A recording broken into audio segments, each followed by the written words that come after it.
Hello, everyone, and welcome to the latest of our French Entrée webinars. My name is Zoë Smith. I'm Digital Editor of French Entrée, and I'm excited today to introduce our first webinar with some of the French Entrée and France Media Group team. For the first time ever, we're going to be sharing our personal experiences and tips on buying property and moving to France. For those of you that aren't familiar with French Entrée, we're part of the France Media Group, and we've been a leading resource for French property buyers and expats for more than 20 years now. We provide a host of free resources, including weekly newsletters and French property listings over at FrenchEntrée.com, as well as putting out regular video content over on our YouTube channel. This webinar also marks a special occasion for us as we're celebrating the expansion of our French Entrée members service. French Entrée membership is for those of you that are looking for extra help and guidance during your journey of buying property or moving to France. We have 3 levels of membership: Essential, Plus, and VIP, making this exclusive content available to all budgets. We'll talk about this a bit more at the end of the webinar, but if you do want to find out more or you're ready to become a member, then you can do that at FrenchEntrée.com/members. Okay, for now, let's get started with today's webinar. I'm joined today by Debbie Nye, who's one of our French Entrée Property and Relocation Advisors, and Karen Tait, who is editor of French Property News magazine. Together, we have decades of experience in the French property industry.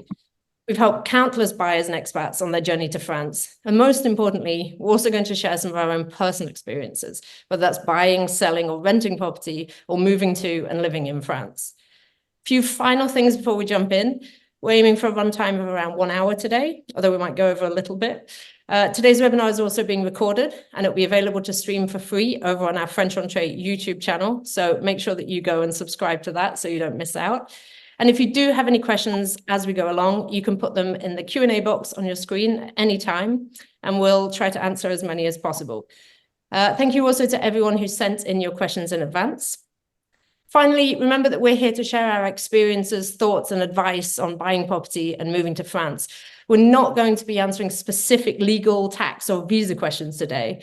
However, we do have plenty of videos on our YouTube page that cover those topics, and we also have lots of upcoming webinars to look out for where we will be going into those more specialist subjects in more detail. Okay, well, let's start by introducing ourselves. In particular, let's tell everyone what our roles are at French Entrée or French Property News, and how did each of us come to live or own property in France. Let's start with Debbie. Okay, hi, everybody. I'm Debbie Nye, Property and Relocation Advisor at French Entrée for French Entrée members, which is the new service Zoe was telling you about. I've been in France for over 30 years now. So I moved to France because I'm a Francophile, always wanted to be French. I went over initially to work for a couple of English guys selling property. I'm not sure that was kosher at the time, but that's what I did. And then through that, I gradually learned all about buying property, selling property, the legal process.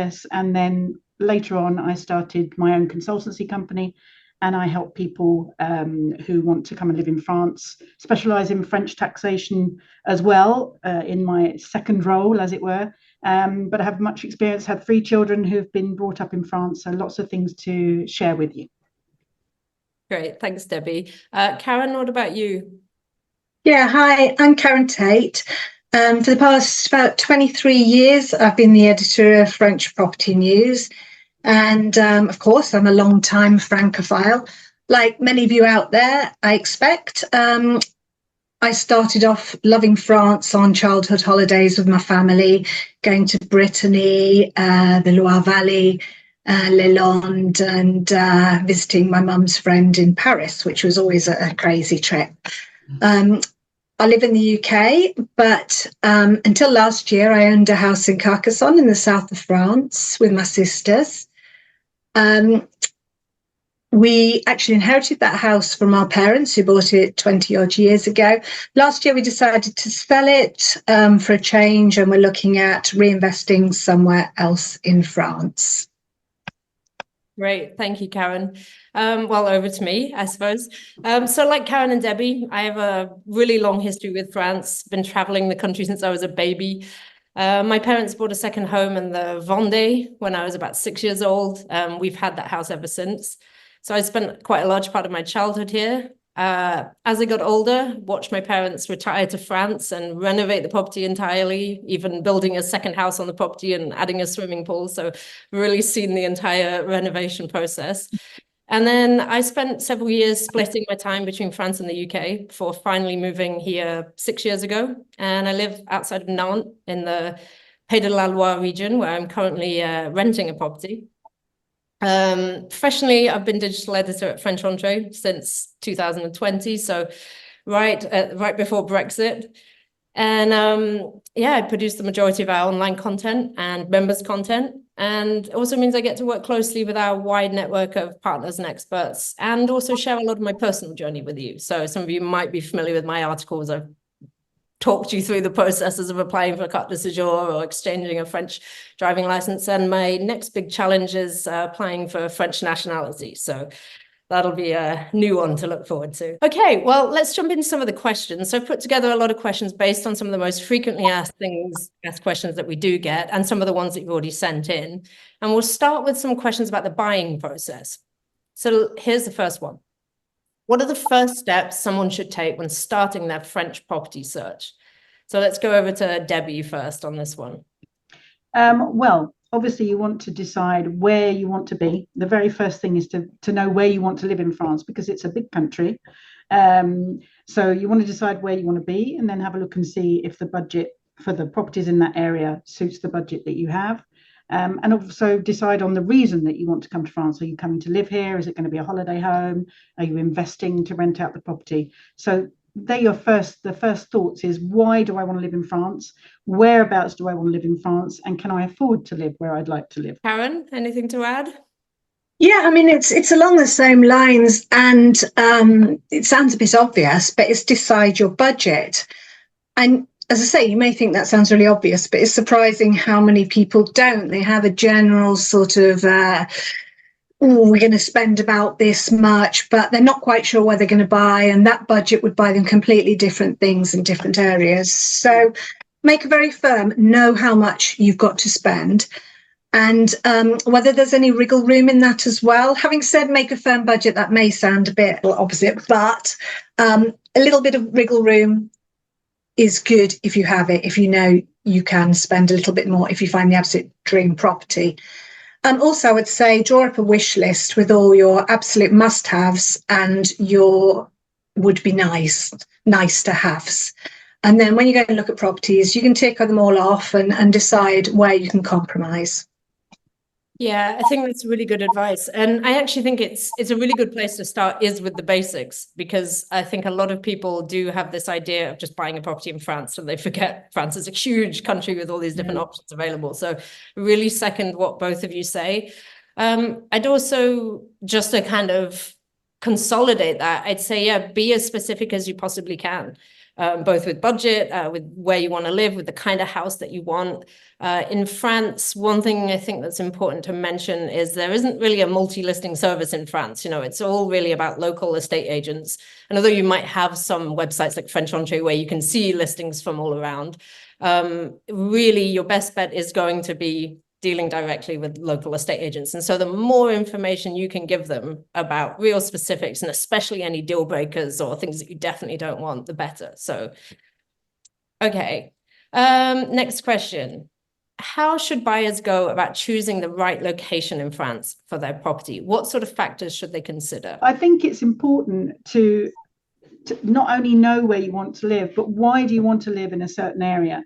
Because obviously, as we've said before, France is a big country. So do you want to be living in a rural area where you don't want to be bothered with anything? You just want to retire. You don't want to have to do anything. Do you want to be by the coast because you like the water and the fresh air?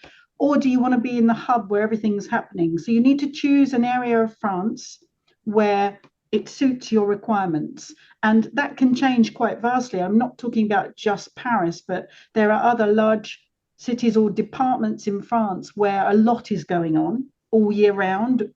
And then there are areas of France where things are going on in the season and then nothing else goes on for the rest of the year. And there are very rural parts of France where nothing ever goes on. So you need to decide which rural in France. Yeah, exactly. Because a lot of people say, I want to live in rural France in this big country house.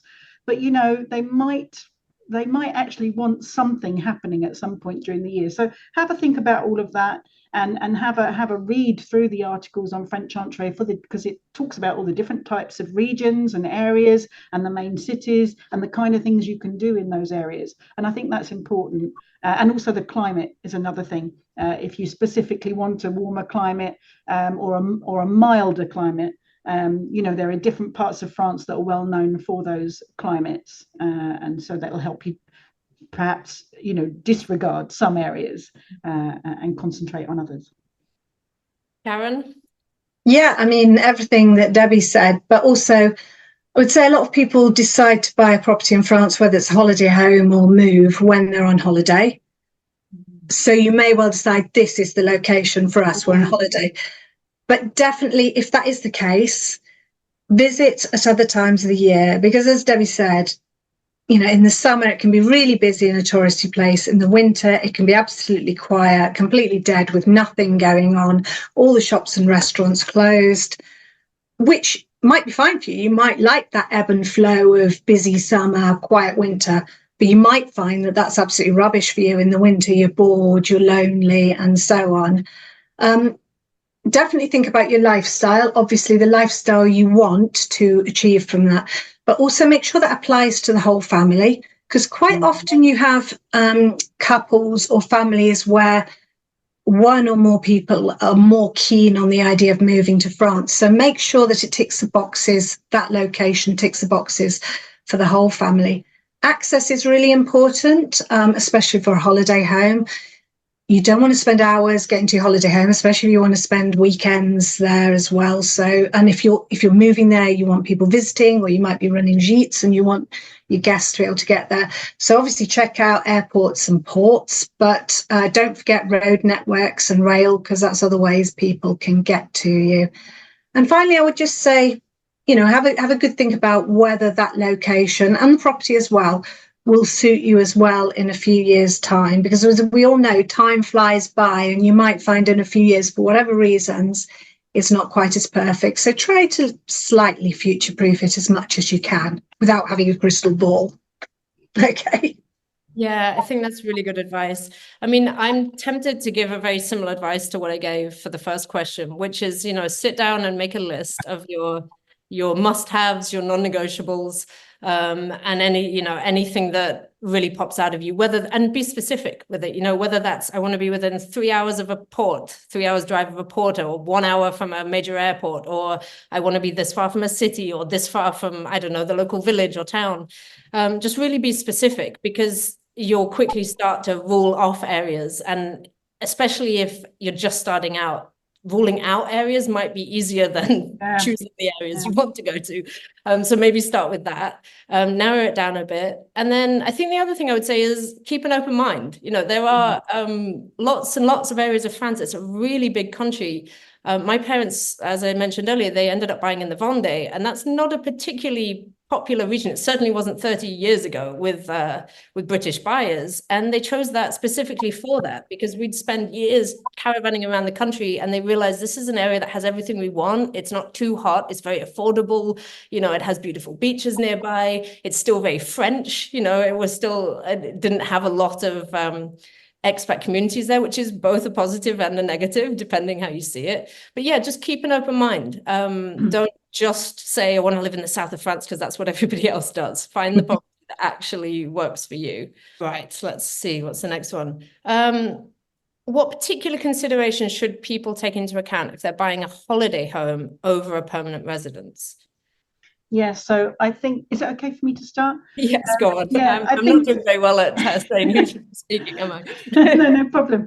Yeah, so I think one of the things people do forget when they perhaps either can only afford a holiday home, or they're still working and therefore can't make it their permanent home straight away, is that they still try and look at the kind of property they would have if it was their permanent home.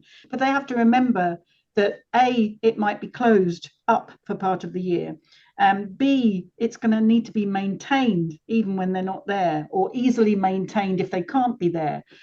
So having the rolling garden, or, you know, woodland or whatever, and a a pool, you can obviously get somebody come in to maintain a pool, but you've got to think of all those maintenance type questions, and how are you going to cope with that if you're not there enough? And also even deciding on a holiday home, how often are you going to use it? Who else is going to be able to use it? And so you've got maintenance, security, and just being careful not to go over the top on perhaps the amount of land there might be. Yeah, absolutely. I mean, that's what I was going to say, the same thing. It's very tempting when you see large properties with beautiful big gardens or land. You can't get that where you are locally in the UK. It would just be out of your price range. And so you go for the big house or the big garden, and then you spend all your time mowing the lawn or cleaning the rooms. Remember too, you'll also pay higher property taxes on a huge property. So think carefully too about how often people are going to visit you. Do you really need all those rooms? I think, again, it's touching on how rural you want to be. It's tempting, again, the rural retreat. It looks so beautiful, but you'll want access to places, and you won't necessarily want to be driving every time you want to go to the boulangerie or bar or restaurant. You're on holiday, you want to go to a restaurant or bar. You want to have 1 or 2 glasses of wine, maybe a whole bottle. You won't want to drive home. You won't be able to get a taxi. There won't be a bus. So think carefully about that. Access, as I already touched on, consider how close you're going to be. And also, I think one of you said something, I think it must have been Debbie just said, about who's going to use the property. Think carefully about whether you're going to rent the property out. If you're happy with it being rented out, if you're going to be okay with strangers in your house on your beautiful new furniture that you've spent ages looking in the brocants for and so on. If you're going to rent it out, this is a really tricky one. So you're renting it out and you've got an idea of how much rental income you're coming in, and it's covering quite a bit of your costs. And then you've got family wanting to stay. Are you going to charge them anything? Are you going to charge them anything to cover some of the expenses? Or are you actually going to take a hit when they're there because they're spending your electricity and so on? And that is a really tricky one to work out. So I would say have a good think about that beforehand if you are going to rent your property out. And then if you are going to rent your property out as a holiday rental, there are so many other things to think about, but I think I'll stop there. So it's a whole nother subject, that. Yeah. And quite a complex one at the moment. So we're not going to talk about that today, but we can talk about that. Obviously, if you become a member in the French Entrée members, it's something that could be part of your actual project. So we can discuss it, but not today. Okay, yeah, but I think just to wrap that up, certainly with renting, like Debbie said, we won't go into all the details today, but it is important to recognize that there are different structures for doing that. So you really do need to take some advice on that first, if that's something that you want to do. I think you guys covered just about everything on that. I think the only thing I would just wrap it up with saying is just think about the cost, because the cost of doing all these things that both of you have just talked about, the cost of running a second home is sometimes more expensive than the cost of running a first residence. Other than your bills, because you obviously won't be there the whole year, you'll still be paying property taxes. You'll be paying 2 property taxes because there's an extra property tax that's only applicable to second homes.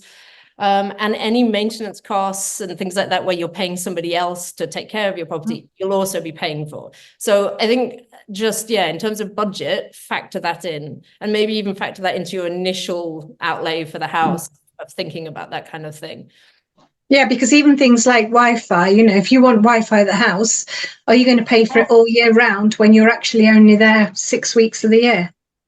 It's very true, because I mean, most contracts in France, most contracts are, what's the word, without, you can stop it at any time, but you can't always put a pause on it. There may be some contracts that you can do on that, but most of them I don't think you can. So you're still going to be paying your line rentals and electricity fee and all those kind of things, even if you're not using it. So yeah, keep that in mind. Right, okay. Another question along similar lines. What else, or what other things should people consider before actually buying the property? So rather than just the property itself, I'm going to jump in actually with this one first. So many things. Firstly, we just mentioned it, but costs. So costs of everything other than just purchasing the property, but also during the purchase process itself, you will also have notaires fees. This is quite a big chunk of money, which is typically around 8% or something, Yeah, depending. 7.5%, about 7.5%. Yeah, 7.5%. Very diplomatic.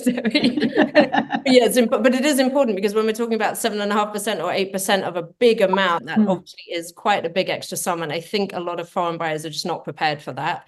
I certainly didn't know about that before moving to France.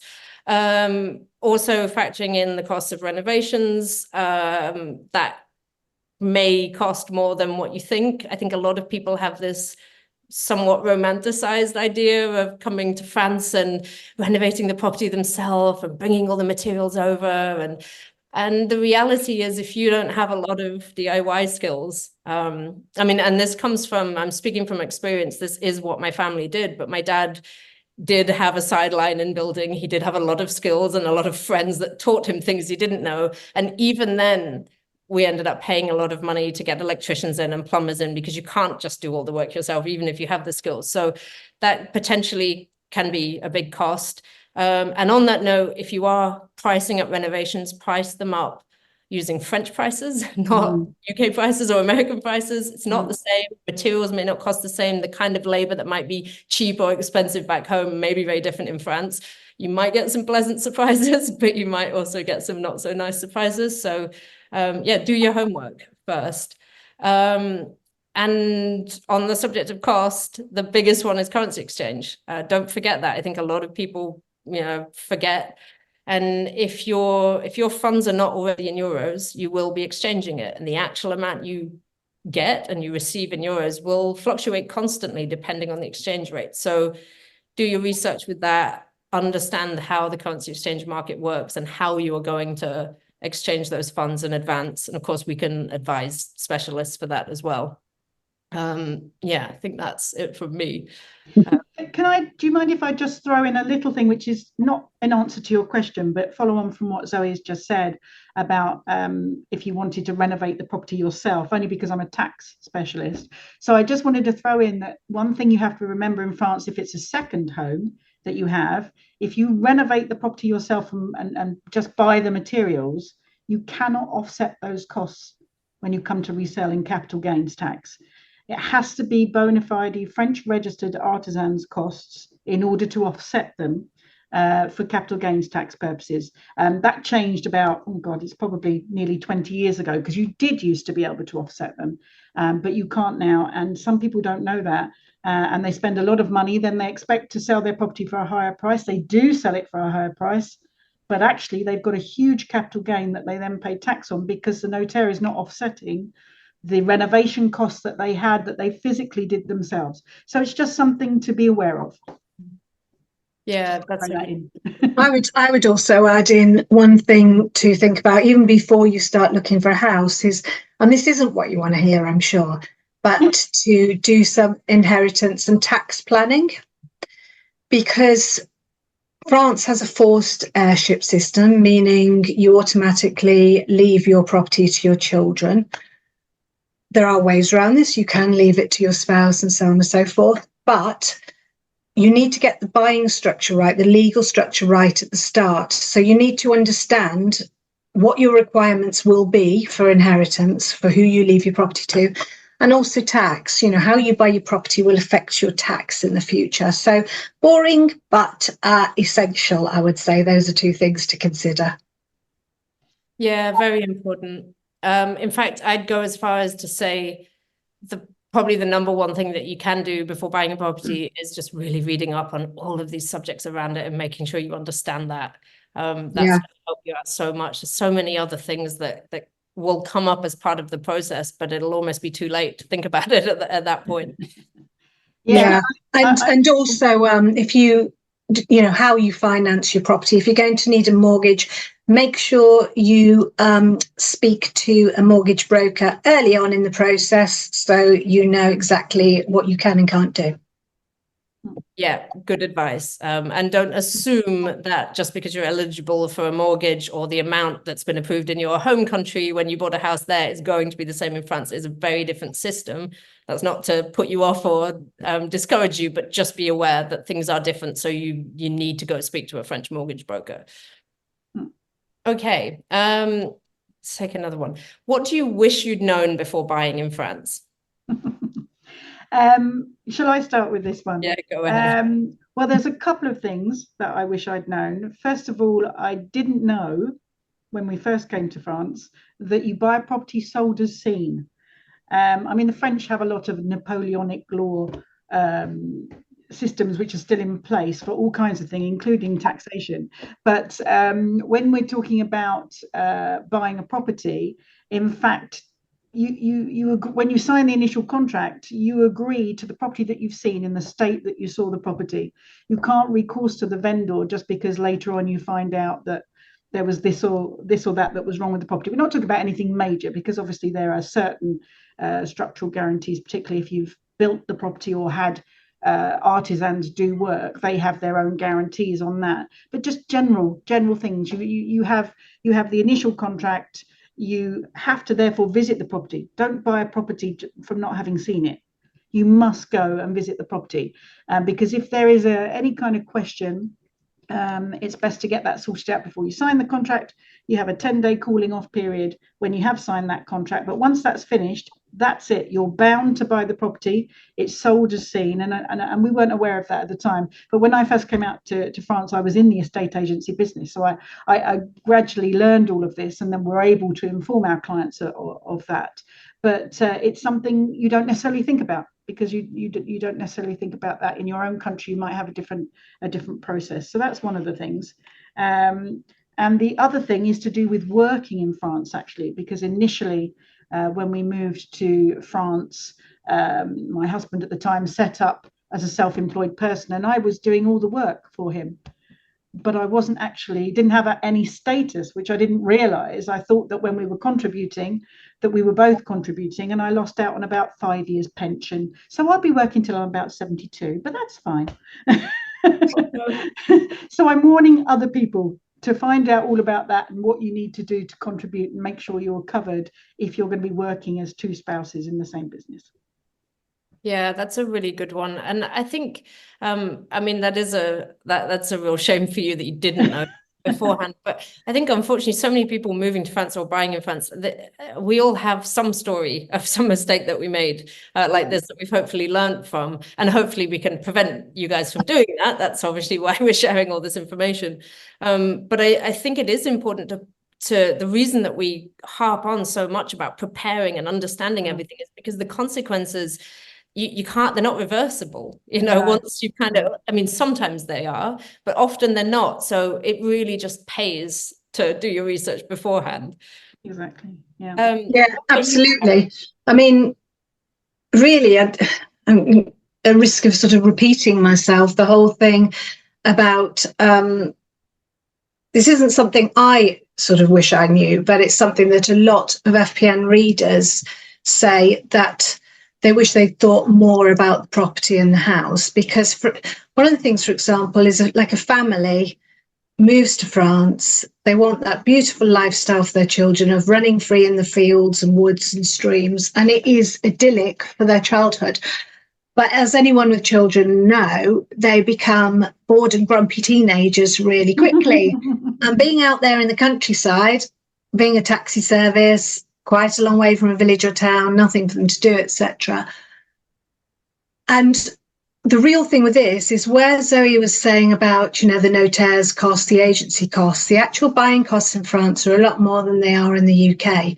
So if you make a mistake and you move, which a lot of people in that situation do, the kids become teenagers, they move into a town, or, they buy the wrong style of property, or they can't renovate it, or for whatever reasons, it costs a lot, because every time you buy a property, you've got to spend that big chunk of money in buying costs. So you don't necessarily recover when you come to resell, depending on how soon you resell. You might recover it once the property's gained value, But otherwise, if you're selling quite soon because you found you've made a mistake, then you're not going to recover the notaires fees. Yeah, and as we said, properties don't rise in price. They, you may be lucky, you may not. As I said, depends where you are, Karen. Well, here in the French Alps, we don't have that problem. The properties are the French Alps is almost like a whole different country, though, isn't it? I think the Alps should be a separate European country. It's true, though. And Debbie's right. Obviously, these sort of general rules that we're giving do fluctuate depending where you are in the country. And that is really important to take into consideration. But yeah, it's true that buying a house in some ways in France is a bit more of a bigger, buying a house is always a big decision. But I think it does feel a little bit more final in terms of that. Yeah, you're putting down a lot of money in those notaires fees that you potentially stand to just lose if you decide to change house very quickly or move on. So yeah, making that decision right at the beginning. What did I wish I had known? Well, actually, the one thing I wish I had known, and this kind of goes for a lot of things in France, is I wish I'd known how much more difficult it is in France if you don't check the boxes as a sort of typical property buyer. And this goes for renting, it goes for getting a mortgage, taking out a loan, getting a visa, so many different things. And I'll try to explain what I mean by this a bit more. In France, administrative processes and to some extent legal processes even, they tend to be weighted quite heavily in favor of a more traditional work and family situation. So things like tax liabilities and financial assessments are calculated based on the household rather than the individual. And the amount that you earn is often not as important as how secure that income is deemed to be. So, for example, a married couple with children where both partners have a full-time job and permanent employment contracts, they'll often reap the benefits of the French system. Almost across the board in many different ways, because the system is kind of set up to support them and nurture them. Yeah, on the other hand, very family oriented. Yeah, exactly. It's very, which is actually a great benefit if you're moving over here with a family or to start a family. On the other hand, if you're single or unmarried or just wanting to purchase property in your own name, or if you're self-employed or freelance, it does make things a lot more difficult. Especially getting a mortgage and things like that, just to prove the sort of stability and security of your income. And I don't want to put people off because it's not impossible, but it does require a different approach. And that's why I wish I had known about this earlier, because if I'd known from the outset, I would have taken much more care of presenting a dossier. That's kind of the collection of files or application that you put together in France. Really taking extra steps to show that, I receive a stable monthly income, even though I'm freelance, that I've paid into a savings account, I don't have any debt, that I have long-standing freelance contracts and retainers, and all of the sort of things that would allow a mortgage lender to really have confidence in my ability to pay long-term and to keep meeting my mortgage payments. And that's just something I had to learn the hard way. And yeah, I think that would have been great to know up front and prepare for. And if anybody is in a similar situation, or you just have a more unique, you don't check a typical box, there often are solutions, but really do seek advice on it from an expert and let them guide you on it. Don't just assume, oh, I'll be fine, I earn enough money or whatever it is, because France is a little different like that. Okay, this one I don't have any experience in, but I think both of you two do. What about selling a property in France? What's some advice you can give on that? Shall I go first on this one? Like. So I've been writing about the process for over 20 years and kind of, thought I knew it pretty well, but actually selling a property, like with all things, it's different to knowing it in theory. We were talking about how much properties go up in price and stuff. I'd said it so many times, property is a lifestyle investment in France, don't expect to make money. But then when we didn't make money, I was surprised and disappointed, even though I'd said it so many times. I was also surprised how long the initial sales contract, the compromis de vente, took to draw up. It took weeks. I thought it would be done like in a week. But I would stress that individual situations will be different. Somebody else will be saying, I was so surprised that the compromise was drawn up in a week. It all happened so quickly. So that is, that's something I found different. Another thing which was quite specific to the house we sold, because it was in the centre of Carcassonne, the city, and cities generally have higher property taxes than rural properties. I knew that. I didn't realise, well, I sort of did realise, but hadn't, sort of thought of it as a personal thing, that property taxes have gone up a lot in recent years. And one of the things that made it quite difficult to sell our house was because property taxes in Carcassonne had gone up so much compared to outlying villages and countryside. And a lot of buyers, especially the French ones who were looking for a permanent home, I thought people would just be delighted to have everything that Carcassonne offers on their doorstep, which of course the eventual people who bought were. But a lot of the buyers said, no, we'll buy in villages just outside, pay a lot less property tax. So that's something that sort of surprised me because I hadn't considered it. But I think it's also something for buyers to consider.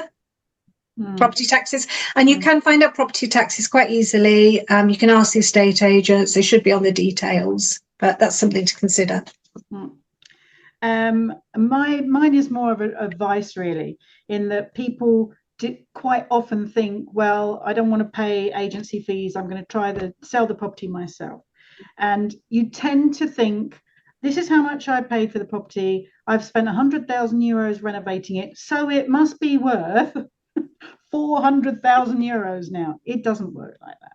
Just because you've spent that much money on it doesn't mean it's worth it. So my advice is, in France, estate agents are highly regulated.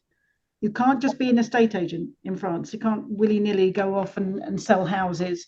It's highly regulated, not only for the estate agencies, but also for the negotiators that work with them. And therefore, you need to get estimates from perhaps 2 or 3 local agents. They know the market. And you'll see that their estimates will be pretty similar, I would think. And that's important because it shows you what your property truly is worth. And you have to listen to them. And if it's not enough for you, then you're not ready to sell, and hopefully the market will improve at a later date. But don't expect to get back exactly what you've put in. But the best way to do it is to let the agent earn his money, his or her money, because they work really well. They have to visit properties sometimes. I mean, I won't say hundreds of times, but I used to work in estate agency. It can be 20, 30, 40 times that they visit certain properties, particularly if the vendor has put it up too high in value. So I think, they do work hard for what might seem like an expensive fee, but let them then work for that fee. So they'll do all of the advertising, they will bring the clients. If they find a buyer, they will negotiate with you. They'll help at the time of drawing up the compromise with the notaire. Anything that you need them to do, just take advantage, get an agent. Yeah, I think that's really good advice, especially because, it's an obvious thing to say, but everything's going to be in French. So unless knowledge of French, like your level of French and your level of legal French is up to standard, because I don't think I would even really want to go there.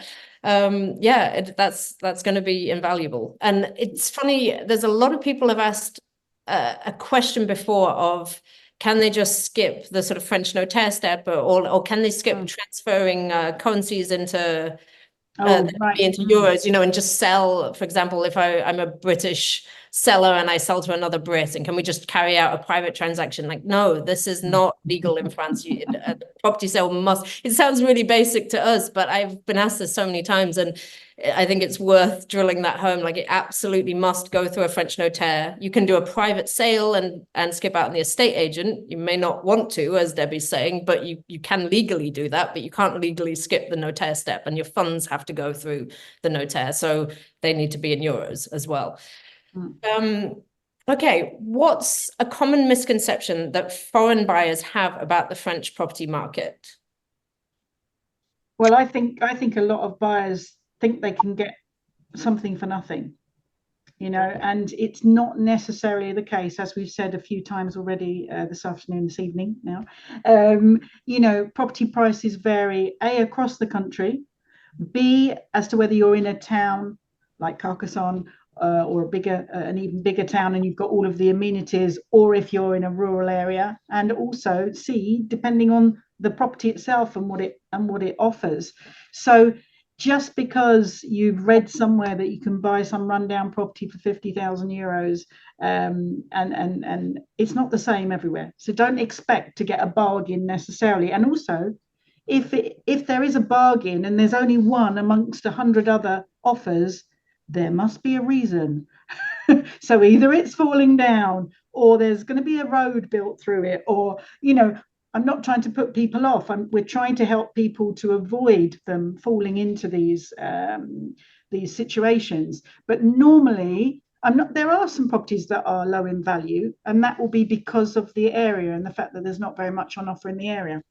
And if that suits you, absolutely fine. Maybe don't go investing a huge amount of money renovating that property, because you've got to think of reselling it. So wherever you decide to buy, you've got to remember that unless you're going to have it forever. But, you know, if you do want to resell, you need to think about an area and a type of property that you can resell. So if it's a true bargain, there's normally a reason. So just make sure you check out the reason. And also, I would say, as a piece of advice, make sure that when you're visiting a property, any kind of property, that you have someone who can show you the true boundaries of the property, particularly if you are buying a rural property with lots of land. We have a special land registry in France. There are plot numbers, but you don't necessarily see those plots physically on site. So get someone to walk the grounds with you. The agent should know what part of the property belongs to you, etc., etc. I think I went off track there, sorry. Well, my answer is going to be very short and sweet on this. I think a common misconception is that you can buy a property surrounded by beautiful countryside and views, but be a short stroll from a boulangerie or a bar. That hardly ever happens. Yeah. Sorry if I've just, ruined people's dreams, but that is. Yes, you'll have to invest in a bike or definitely need a car. Yeah, that's a good one, Karen. Yeah. Common misconception. I'll actually go with something a little bit different. Like, I think that there's a misconception that there is a big difference between buying as a foreigner or as a local, as a French person. And I've heard it played out both ways. Sometimes that sellers have a preference for a certain buyer, American buyers pay more, or this other buyer pays this, or sometimes it's the opposite. There's almost a prejudice against a certain buyer, or they don't want to sell it to foreign buyers. And look, I can't speak for every single property ever sold or every seller ever sold, but in reality, it doesn't really make much of a difference, either legally or culturally. Your country of residence does make a difference to a mortgage eligibility. That's something and it will obviously affect things like currency exchange and other things, and maybe inheritance and stuff like that. But in terms of just buying a property, it doesn't really make a huge difference. I've heard the same thing so many times over the years, people saying that there's like a sort of dual market, that there's a price for the local French people to buy for a property and another price for overseas buyers. It's just not true. No, I've never heard that. That's really surprised me, because I was in the estate agency business for over 15 years altogether, and I don't think I ever heard that. So that's really surprised me. But maybe I think it's something that people used to say quite a long time ago, to be honest. I haven't heard that so much recently. I think because it's more transparent now, everything's online, you can look at property prices, so it's less often said now. But there's still some people think that they're going to be tricked as a British buyer. I see. Yes, no, it's not. Also post-Brexit, I think that sort of resurged this idea of, maybe British buyers will now be penalised because we're not in the EU anymore, and not really. I mean, like I said, some difference with regards to things like mortgage eligibility, but actually British buyers, I think, still have the sort of most favourable opportunities in terms of French mortgages out of pretty much any other foreign buyers. And it hasn't affected your ability to be able to buy a house at all. So, but I mean, actually, listening to you, both of you ladies, it just makes me reiterate, although I said it for the seller, go through an agent, go through an agent with a good reputation, because there is no way they're going to charge you more than a French person. It wouldn't happen.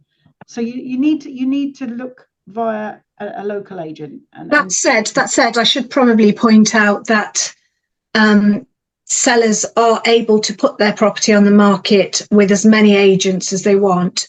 So, and they can put the property on at different prices with different agents. That's true. Yeah. So if you're looking for a property, you may see properties advertised at different prices. Where properties are, sorry? We could help you negotiate the price if you like that property. Yeah, absolutely. Prices. It could. If an estate agent's exclusively selling a property, that's never going to be an issue. Yeah. Okay, right. Let's have one more question on properties, and then we'll move over to some more sort of moving to France and general France questions. What should potential buyers look for when viewing properties? Are there any red flags to watch out for? I think I said mine earlier. Sorry, I was talking about the land boundaries and you know, making sure that you. I mean, you don't tend to yourself go and find out whether a road is going through a property. That's part of the notaire searches. But you know, if a property looks suspiciously low in value, those are the kind of things that I would get somebody to check out for, the agent to check for you. And on that same note, check the land usage as well. Like if you are planning on building or an extension or anything like that, there are very specific rules in France over different types of land and what can be done to it. Exactly. And that can't be changed. So if you do, and my parents had this problem, they wanted to build a swimming pool. It was 20 years in the making, in the dreaming, and all their life they thought, right, it's going on this on this bit of lawn over here, and when they checked it, it was agricultural land, or they couldn't build it. Thankfully, they had another patch of land where they could put it, but that could have very easily, scrapped all those plans even after 20 years of hoping for it. So that in advance.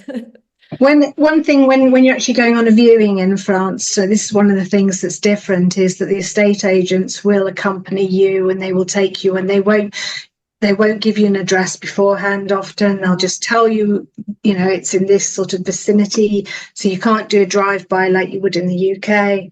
The estate agent will take you. They'll often even want to sort of suggest properties for you to look at rather than you say, I want to look at these properties. They will go with you. Trust your agent. The as we've said, the property industry in France is really well regulated. Agents have to be qualified, hold a certificate, and so on. And another just a red flag thing is, obviously don't go to agents that don't hold any sort of regulation. You can always ask to see the certificate. Most agencies will have the certificate up in the office, but you can always ask to see it. But you can obviously buy direct from the seller. If you do buy direct from a seller, never ever give them money separate to the final amount at the notaires. Never give them under the table money, which doesn't happen so much nowadays, but it still can, where they might suggest you pay them £10,000, it'll reduce taxes, may well reduce their capital gains tax. All that happen is that you'll pay it when you come to sell it however many years later or whatever. So never pay cash direct to the seller. Or they could just scarper with your money as well. So it's just generally not a sensible thing to do. That's very good advice. I mean, I was thinking it does tie in with what you were just saying, actually, about the listings, Karen. So Karen's right. In France, they very rarely they will never give you the address up front of a property. Typically, this is because most sellers don't have exclusive contracts with the estate agent. So they don't want you to be able to go and do a private sale or anything like that, or another estate agent to pick it up. Or so because of this, listings can also sometimes be a little bit vague. So which isn't the case necessarily with private sellers who might put all the information, everything there, but sometimes the destination, the location that it's in is a little vague and it's not quite where you think it might be based on the listing. And sometimes the details of the property are they're just not giving you enough information that you could track down this property on your own, basically. So there's a reason for it. But because of that, I would just say don't get too excited too soon about a listing, and similarly, don't write off a listing that maybe doesn't check every single box. Like Karen said, talk to your agent and really be specific. Like we said earlier, like tell them all of your needs and your non-negotiables and the things that you absolutely must have, because that, and then listen to them. Because one thing to be aware of that's on that subject is where a property is listed as habitable. Take that very loosely, very loosely indeed. Well, different meaning of habitable. Yeah, well, it's true, isn't it? I suppose this is one thing that is probably similar in all countries where listings for properties, certain words, can be a little generous, let's say. Cozy might not mean cozy, it might mean minuscule and so on. So yeah, but yeah, in general, I'd say keep an open mind about listings, talk to the agents and go more with what they're like pushing you towards, assuming you trust your agent and they understand what you want, lean more towards trusting them and letting them guide the way rather than, steaming ahead based on an online listing. Okay, right. I'm going to really quickly just check everybody is listening and pop a poll up on the screen. Check everybody is listening. Have you fallen asleep? Hopefully, some of you still are. Right, I'm going to launch that here. So this is a nice, easy one. This is the first time we've done a webinar like this, which is a bit more conversational. So if we do more of these in the future, what topics would you like to hear us talk about? So we've got French regions and where to buy. We've got renovating a French property. We've got moving to France with a family, got working and setting up a business in France, how to learn French, renting your French property and running a gîte, your first year living in France and all the things that you might have to do, and anything else. And if you do have another one, then just pop it in the Q&A box or in the chat box, and we'll have a look at those later. Looks like most of you are still paying attention, which is great. We haven't bored you just yet. So yeah, quite a mixed set of results. Oh, still coming in. I was going to end it, but they're still going. You can select multiple choices. So if you would like to hear all of them, go ahead and select all of them. I'm very upset. It says I can't vote. Yeah. Yes, we're not allowed to vote in the polls. Right, I'm going to end that poll now, and I'll share the results. Right, so it's sort of tied actually for first place between French regions and where to buy, which, yeah, I agree. I think that'd be a great one for us to dive into in more detail. And your first year in living in France. And I must admit that would be a really good one as well, because there are a lot of things to do, both legal processes and just settling in and all of that within your first year. But actually, all of the others have quite a bit of interest, other than moving to France for the family. I guess people here today are not at that stage in their lives. No worries. Okay, great. Thank you for taking part in that. I'll just take that down, and we're going to go into some questions now on moving to France. I'm aware of time, so we'll try and keep some of these a bit shorter and race through some of them. Okay. So obviously Karen hasn't moved to France yet. She's still in the UK, maybe one day. But I think, so these first couple of questions me and Debbie will look at, but I think a lot of the other questions, which are much more about just French life and culture, I think Karen will also have some great advice for everyone as well. So the first thing, Debbie, what do you wish you'd known before moving to France? What do I wish I'd known before moving to France? Apart from everything. Well, I think I already talked about the things I wish I'd known before buying a property. It's not much different for me buying the property or moving to France, because I mentioned about the working. But I did find it challenging, perhaps, moving to France we came with 3 pussycats and a baby. Wow. So that was quite tough, the logistics of organizing all of that. And I suppose the one thing that was difficult for us, and we touched on it earlier I think we touched on it earlier, is that we had to rent. We had to find somewhere to rent, because we weren't moving because we bought a house. We were moving because we were going to start a business in France. So because it's difficult to come to France and rent without any proof, you mentioned stability, and the French like to be able to justify that you can pay back a mortgage or that you can pay the rent. That I suppose I wish I'd known that it was going to be difficult finding somewhere to rent, and to be able to justify to the landlord that we would be able to pay the rent. And it was in so much the case, actually, when we first moved to France, and when we moved from the Poitou-Charentes region to the French Alps, in both cases, the vendors asked for a guarantor on our rental contract. Yes. And so the first time we were quite young, you know, we were maybe 26 to 20 to 30 years old. But when I moved to the French Alps, I'm not going to give you my age, but it was only 13 years ago. And I had to get my father-in-law to sign a guarantor on our rental lease. Ridiculous, even though I gave them my employment contract. Full disclosure, I also have my parents standing guarantor, and I'm well into my 30s. So I mean, it's not something. I mean, I was renting for years in other countries with no problem. So that is a bit of a shock. And I'm still the guarantor on 2 of my children's leases in Lyon, and my eldest is 28 years old. So I mean, that's the kind of thing that you would never expect, particularly if you were coming to retire in France and you decided before we move into our own property, let's rent. Well, you know, there is again some homework to do to make sure you're eligible. No, really good advice. What do I wish I'd known for moving to France? There's a lot. I could probably do an entire webinar on this. But I'd say if I had to pick one, I'd say I wish I had understood the rules about being freelance in France. So I've always worked as a freelancer.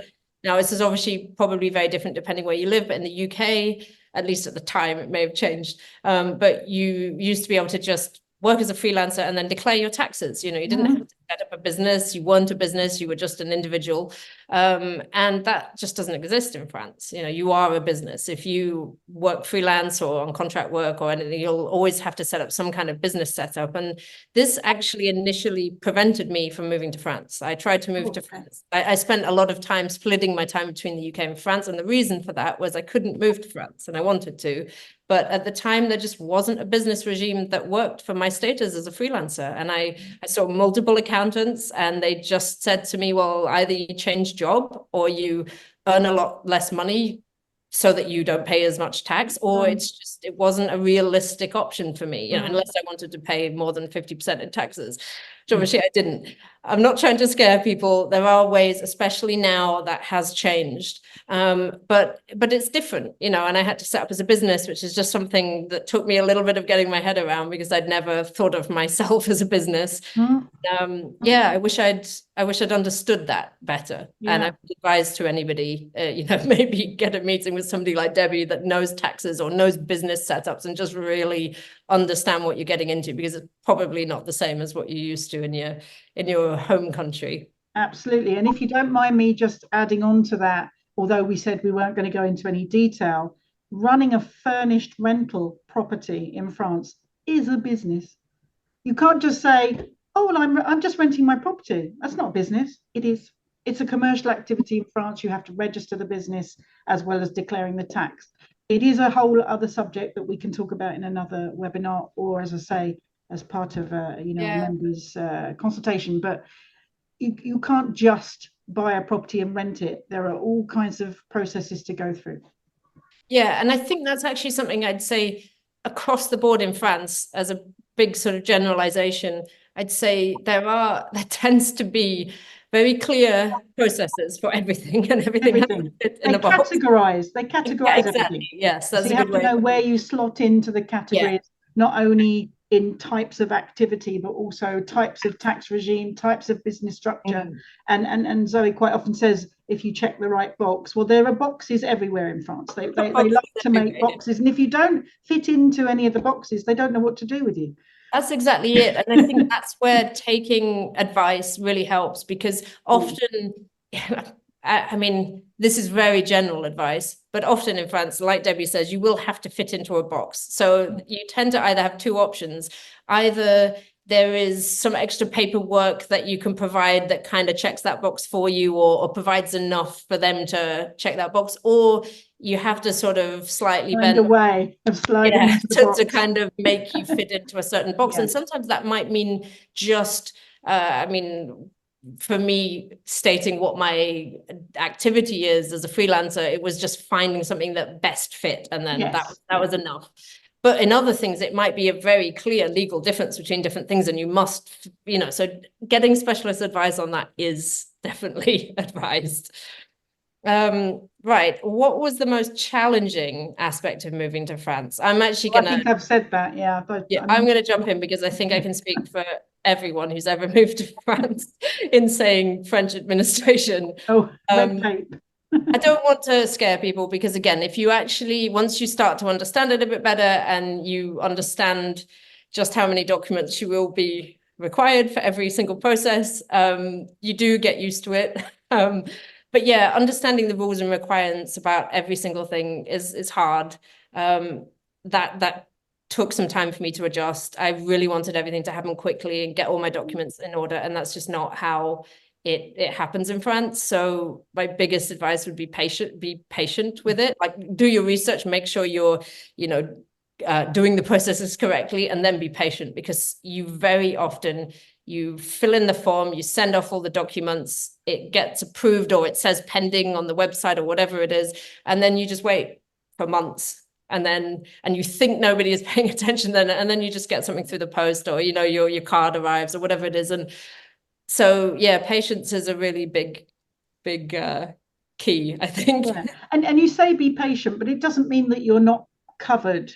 For example, if you're talking about your green carte vitale, if you've registered your business or you've declared with the assurance maladie, if you're not working, that you arrived at such and such a date, you are covered from that date. It's whatever date you declared that you arrived, but it's the physical receipt or the card or the certificate. That's what takes the time. But don't feel that means that you haven't got the cover that you need.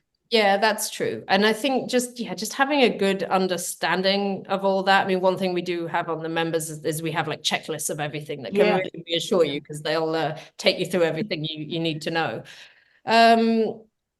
Anything else, Debbie? What did you find? Well, I was talking about the challenge of bringing the kids and the cats. Oh yeah.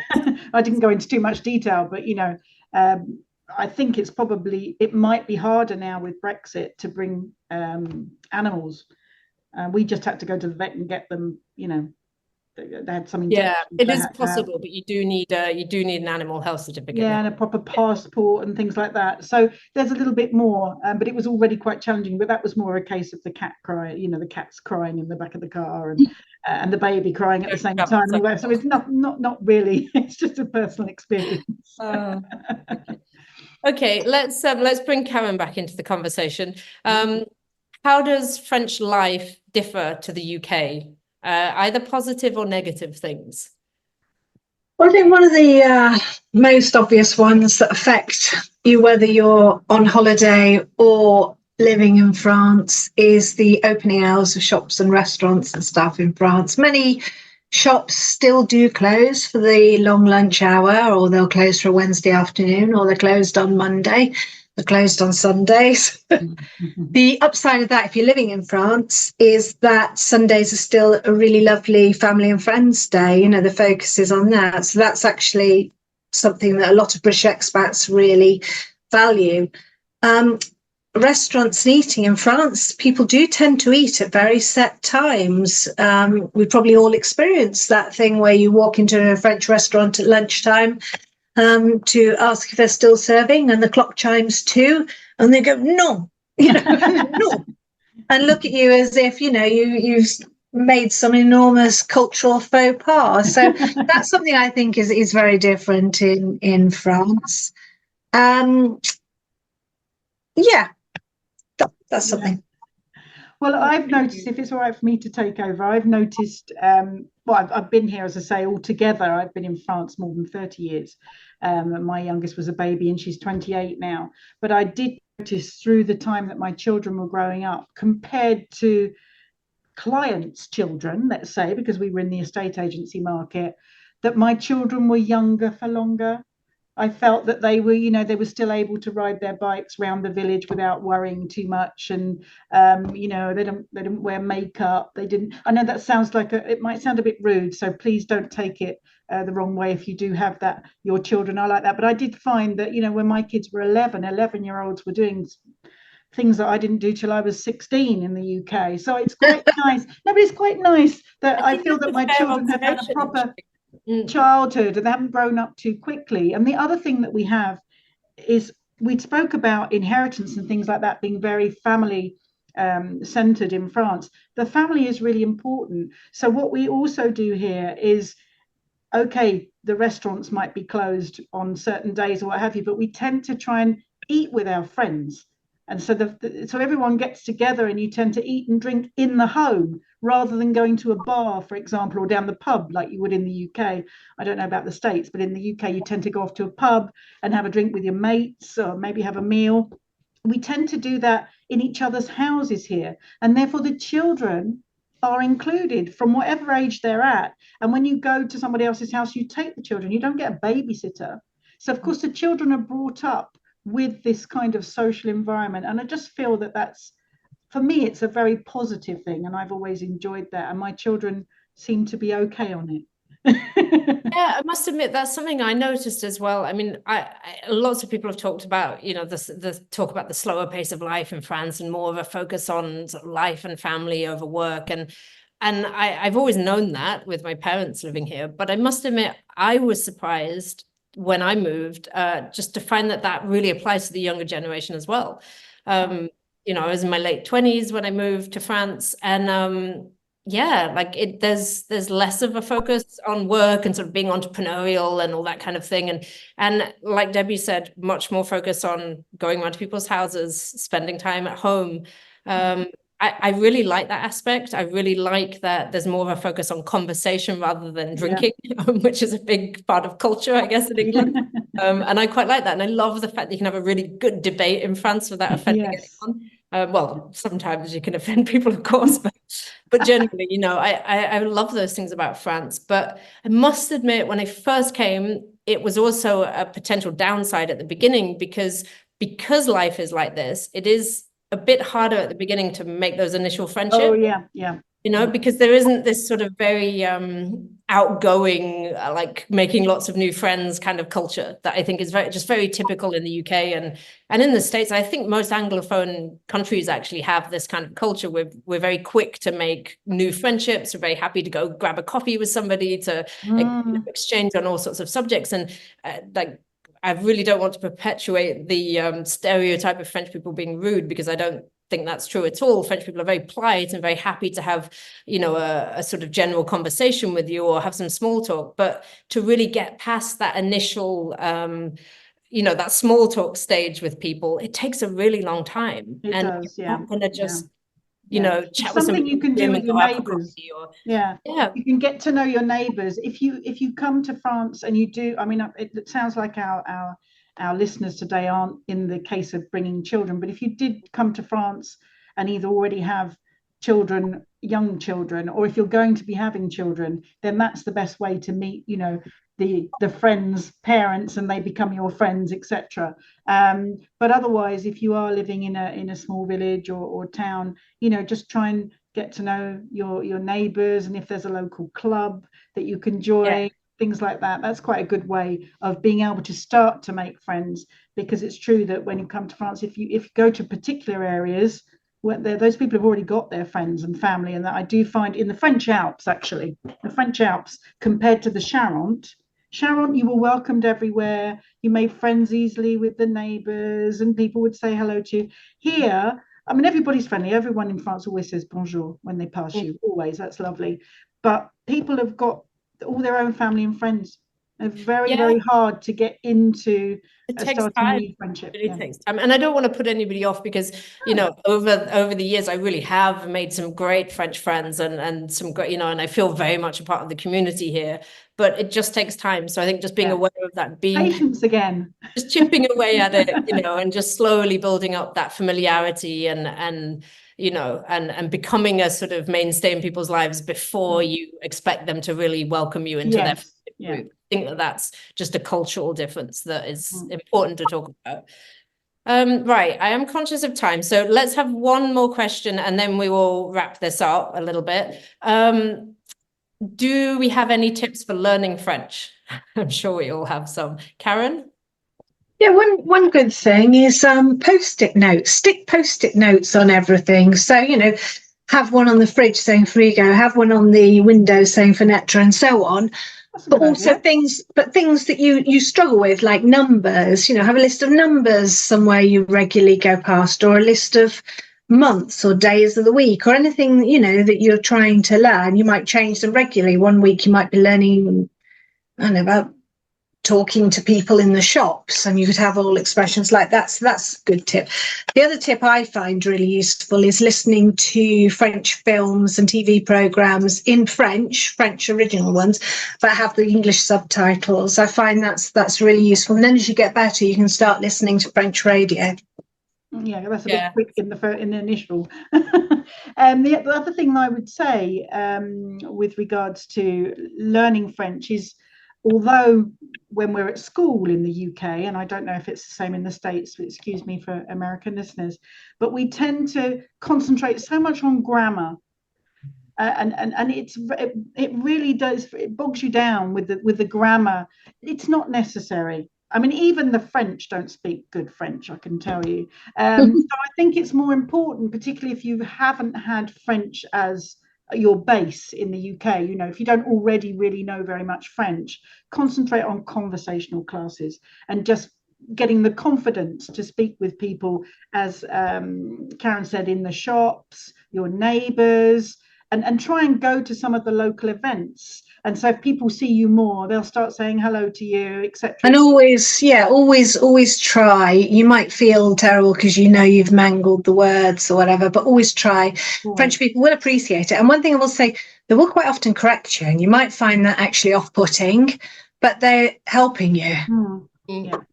Yeah, I mean, so I have so many tips, but I'm going to try and cut them down. But this is probably more for people in that sort of intermediate phase where you're starting to feel like you can ask for a few things and you can have a bit of a conversation, but you're getting stuck a lot. I'd say really push through that uncomfortable phase, because and it's really important to say this because I think it's so easy to give up at that point and think I'm never going to get it, and because it's almost easier as a complete beginner, because you learn a few phrases and it feels like you've got it. And then when you get to that intermediate level, suddenly people start speaking French to you and they're not slowing down, and you feel very out of your depth. Push through this phase and resist the urge to switch to English, because this is the time when you'll really start challenging yourself, but this is where you'll really sort of like cement the knowledge that you've learned and really push through to that next level. And whilst you're in that phase, just be really proactive with learning. Like, ask people to repeat themselves if you need to. Ask them to write it down, or get your phone out and record something if it's important that you can listen to back. Obviously ask them first, and prepare some go-to phrases to get yourself out of sticky situations. And the final thing is, especially when you're in that phase, you'll come home, or at least I'd always come home thinking, well, that was quite a good conversation, but I completely messed this up and I should have said this, and why didn't I say that? And so to use that as a training situation, sit down and replay that conversation in your head, go through, okay, what would I say differently? Because preparing those phrases sounds a bit silly to do it after the fact, and it won't change the situation, but it will help you the next time. And you'll be surprised how many of the same conversations come up and you think, oh, great, I've got the perfect line for that. So yeah, I think just taking that extra bit of time could really help. Someone else I know, he always makes sure that he says something first, so the French person has to respond to him and he knows pretty much what they're going to say. So he finds that always helps him in conversation. I don't know if that would work for everyone, but I think that's quite interesting. I think that's a good one, because then you're taking control of the conversation, and that could be a good one as well. Prepare a few questions. So if you get stuck in a conversation, throw a question out. That means they're going to be doing more of the talking. It at least keeps that conversation going, and it just leaves you with more and more positive experiences that you can build on. So, okay, right. Final question of the day, and then we'll get going because we are running out of time. We've already got over. So how can viewers get in touch with you or your teams for further advice and support? Karen? Yep. So French Property News is available in newsagents, and you can also subscribe online. You can go to our website, francemedia.shop. All the details will be on the end of the webinar and sent to you by email, so you've got that. You can take advantage of our subscription offers online, which saves some money or get a free gift and have the magazine delivered direct to your doorstep. And also, please do follow us or get in touch with us on our French Property News social media and our French Entrée social media too, of course. We put new properties on there every single day, so that's a really good reason to like us. Brilliant. Thanks, Karen. Well, obviously for French Entrée, it's FrenchEntrée.com. Lots and lots of free resources, and you can sign up for our weekly newsletters and also our YouTube channel. I think you should have all of those links in the description box. If not, we'll pop them in there for you now. I also want to take this moment to just talk quickly about the French Entrée members service that I talked about earlier. So we now have 3 levels of membership, Essential, Plus, and VIP.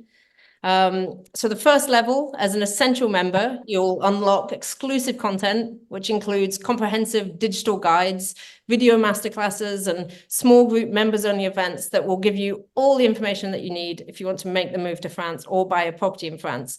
You'll also get a full digital subscription to French Property News, and also access to the full back catalogue. For Plus members, and I'll let Debbie talk a little bit more about this in a second, if you want to enjoy all of that content, but also actually book an appointment with Debbie or one of our other property and relocation advisors and have them guide you through the entire experience. That's the French Entrée Plus membership.